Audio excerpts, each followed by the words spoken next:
بسم اللہ الرحمن الرحیم۔ السلام علیکم، آپ کا دوست سلمان حیدر۔ دعا ہے پروردگار سے کہ اس نے آپ کو اور آپ کے اہل خانہ کو اپنی حفظ و امان میں رکھا ہوا۔ ایک طرف تو صرف لاہور کی حد تک بات کریں تو پیپلز پارٹی اور نون لیگ میں جوتا لات کا دور شروع ہو چکا ہے، لیکن ہاں ایک چیز ضرور حیرانگی ہے کہ پریس کانفرنسز تو ہو رہی ہیں سیکنڈ لیئر کی قیادت کی۔ اب ہاں بلاول صاحب اور آصف علی زرداری صاحب بالکل خاموش نظر آ رہے ہیں، لیکن بہرحال نوٹ ووٹ سے بات اب تھوڑی آگے بڑھ گئی ہے اور اب ایک دوسرے کے نام بگاڑنے پہ چلے گی، پھر وہی چیزیں چلے گی نا۔ تو بہرحال اسی معاملے پہ تو چل رہا ہے، لیکن ہم اصل مسائل کی طرف آتے ہیں، اصل خبروں کی طرف آتے ہیں، اصل معاملات کو اگر ہم دیکھ لیں تو زیادہ بہتر ہے۔ یہ تو سب ان کا چلتا رہنا، بعد میں پھر انہوں نے مل کے ایک حکومت بنا لینی ہے PDM-2 کی طرز کی۔ آؤں اگر معاملے میں نا تو سائفر کیس کی نا کچھ کلیاں مزید کھل رہی ہیں۔ 342 کا عمران خان صاحب نے ایک بیان ریکارڈ کروایا اب، اور اس میں بھی بہت اہم ترین انکشافات ہیں، پورا سلسلہ ہے ایک جو اس سے پہلے کسی کے سامنے نہیں آیا تھا۔ تو وہ ایک اس کا ایک نقطہ ہمارے سامنے آیا، میں کب وہ آپ کو بتاتا ہوں، اور وہ بہت ہی اہم ہے۔ اس سے لگتا ہے کہ عمران خان صاحب کی حکومت جب تھی نا 2021 میں، تو آخری دنوں میں عمران خان صاحب کی وفاق میں حکومت تو تھی، مگر عمران خان صاحب کا اختیار ختم ہو چکا تھا۔ وہ اختیار ختم کر دیا گیا تھا اور اختیار کسی اور کا تھا، اور وہ بڑے بے بس تھے عمران خان صاحب۔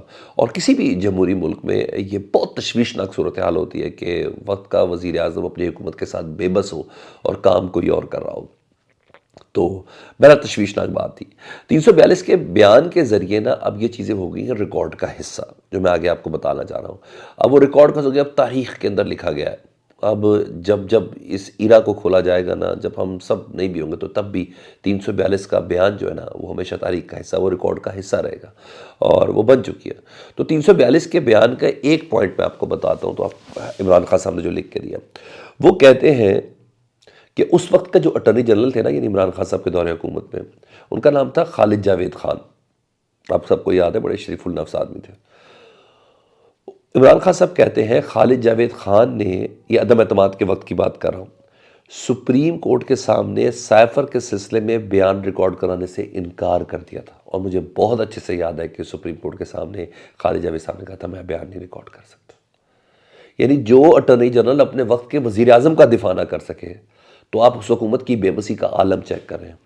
عمران خان صاحب تاریخ کو اٹیچ کرتے ہوئے کہتے ہیں کہ خالد جاوید خان نے سپریم کورٹ کو، بالکل ایسی ساری اخباروں کی خبریں ہیڈ لائنز سرخیاں تھی کہ انہوں نے اپنے آپ کو اسٹیپ ڈاؤن کرنے کا کہا میں نہیں کر سکتا، اور انہوں نے یہ کہا تھا کہ اس لیے انکار کیا تھا کہ معاملہ، اور سپریم کورٹ میں یہ انہوں نے لکھ کے دیا کہ میں اس لیے انکار کرتا ہوں کہ وقت کے آرمی چیف جنرل باجوہ کا معاملہ آ رہا ہے، تو اس لیے وہ پیش بھی نہیں ہوئے تھے۔ اور اس کا مطلب ہے کہ اٹارنی جنرل کے بیان میں بھی جنرل باجوہ صاحب انوالو تھے، نہ بیان نہ دلوانے میں بھی انوالو تھے، یا کم از کم اثر انداز تھے۔ تو خان صاحب نے یہ چیز بھی بولی۔ تو اس حد تک وہ کہتے ہیں نا، وہ پر تراش دیے گئے تھے اور ہاتھ پیر باندھ دیے گئے تھے، یا یہ پوزیشن تھی۔ تو میں نے کہا یہ کچھ مجھے پتہ چلا تھا، تو میں نے کہا میں آپ کو ضرور یہ بتاؤں۔ ادھر الیکشن سے متعلق صورتحال بہت خطرناک بھی ہو چکی ہے، بہت تشویشناک بھی ہو چکی ہے۔ الیکشن کبھی بھی پاکستان میں اتنا آسان نہیں رہا، یہ ہاڑا اوڑی چلی ہے، ہم نے 18 میں بھی دیکھا، ہم نے 13 میں بھی دیکھا، 8 میں تو بی بی ہی شہید ہو گئی۔ تو یہ سب چیزیں ہم نے زندگی میں دیکھا، کبھی اتنا آسان نہیں رہا، لیکن اتنا مشکل بھی نہیں رہا نا۔ ہر لحاظ سے پارٹی کو بھی بند کر دیا گیا، انتخابی نشان کو بھی بند کر دیا گیا، سفوکیٹ کر دیا گیا، شرازے بکھیرے جا رہے ہیں، اربوں روپے کی پریکٹس کی جا رہی ہے، وہ تو اپنی جگہ پر ہے، لیکن دہشت گردیاں بھی پہلے ہوتی تھی۔ اب تو یہ پوزیشن ہے کہ دونوں صوبے، جس میں بلوچستان اور KP کے جو ہے، وہاں تو بہت مشکل معاملہ لگ رہا ہے۔ ایون کوئٹہ اور بلوچستان میں تو الیکشن کمیشن نے آفیشلی اناؤنس کر دیا ہے کہ یہاں کسی قسم کا کوئی بھی انتخابی اجتماع نہیں ہوگا۔ پابندی ہے جی، پاکستان میں 8 فروری کو الیکشن ہے، اور پاکستان کا سب سے حساس ترین صوبوں میں شمار بلوچستان میں الیکشن کمیشن نے آفیشلی اناؤنس کر دیا ہے کہ بھائی کسی قسم کی انتخابی مہم نہیں چل سکتی۔ یعنی جو کینڈیڈیٹ ہے وہ اپنا ووٹر کو لبھا نہیں سکتا۔ وہ کہتے ہیں گھروں کے اندر کسی کونے شونے میں آپ کے کریں، عوامی اجتماع، کوئی جلسہ، کوئی کنونشن نہیں منعقد کر سکتے۔ اب یہ پوزیشن ہے پاکستان میں 8 فروری کے انتخابات کے حوالے سے، صرف ایک میں بلوچستان کے حوالے سے بتا رہا ہوں جی۔ اور بتایا جا رہا ہے کہ وہاں کوئی خاتون، کوئی خودکش حملہ آور ہے، وہ آ چکی ہیں، جس کی بنا پر پورا الرٹ ہو گیا اس لیے۔ ختم ہو گیا. اب یہ الیکشن ہو رہے ہیں جی پاکستان میں جی.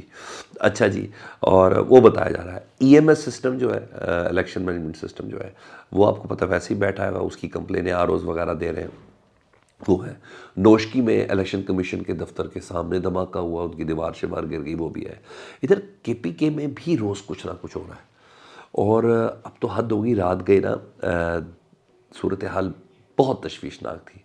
اور یہ وہ علاقے ہیں جہاں پی ٹی آئی کا بھی ووٹ بینک ہے, تو پی ٹی آئی کا ووٹر ڈرے گا, ووٹر کم نکلے گا, کوئی مایوس ہوگا, کیونکہ جان تو سب کو پیاری ہے نا سر, جان سب کو پیاری ہے. تو ڈی آئی خان میں مولانا فضل الرحمان اور یہ علی میر گنڈا پور کا جو علاقہ ہے, ڈی آئی خان میں دہشت گرد رات کو آئے ہیں, انہوں نے ایک تھانے پہ حملہ کیا, 10 اہلکار شہید کر دیے, 10 اہلکار شہید کیے گئے. اور یہ دوسرا پاکستان کا حساس ترین صوبہ ہے. تو یہاں یہ پوزیشن چل رہی ہے, ادھر ووٹ اور نوٹ کے پڑھے چل رہے ہیں, ادھر ویڈیوز آڈیوز ان کے پڑھے چل رہے ہیں, نام بگاڑنے کے پڑھے چل رہے ہیں, اور اصل معاملات یہ چل رہے ہیں پاکستان کے. اس کا بینیفیشری کون ہے, کیا نہیں ہے, دشمن ملک کس طریقے سے ایکٹیو ہیں, پروکسیز کس طریقے سے ایکٹیو ہیں, یہ تو سب ہے. اور یہ بٹن آن کیسے ہوا ہے, یہ ڈیفینیٹلی یہ چیزیں ہیں, کیونکہ یہ الیکشن مستقبل کا ہوتا ہے نا, کسی بھی ملک کے مستقبل کا فیصلہ ہوتا ہے.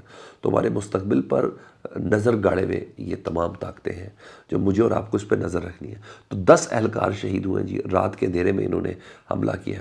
تو یہ واقعات دونوں صوبوں میں روزانہ ہو رہے ہیں, یہ بھی میں آپ کو بتاؤں. ہمارے سیکیورٹی ادارے, ہمارے حساس ادارے اس کو رد عمل دے رہے ہیں, کیونکہ بہت بڑے بڑے نقصان نہیں ہو رہے, یہ بھی میں آپ کو بتا دوں.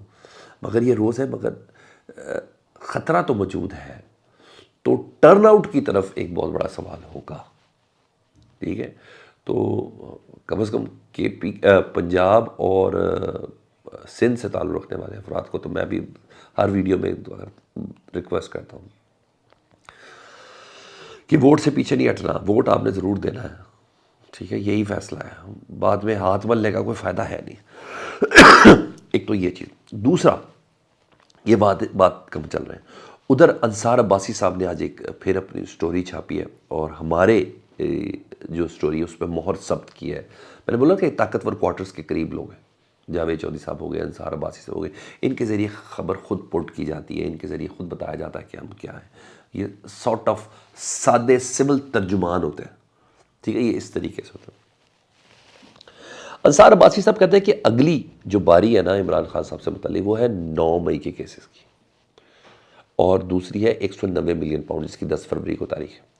انہوں نے کہا یہ چیز ہے. اور دوسرا جو مرکزی کیس ہے نا, وہ ہے 9 مئی کا, جس کے صرف ایک مقدمے میں, یہ انصار عباسی صاحب کی سٹوری لکھ رہے ہیں, انہوں نے کہا جس کے ایک, یہ لکھ نہیں رہے, لکھوائی جا رہی ہے. انہوں نے کہا جی ایک مقدمے میں صداقت عباسی, وہی جو اپنی ماں سے گلے لگ کے رو رہے تھے اتنے دنوں غائب ہونے کے بعد, پھر کچھ دنوں کے لیے, ہاں جی, تو پھر پروگرام سے میں ایک دم نکلے.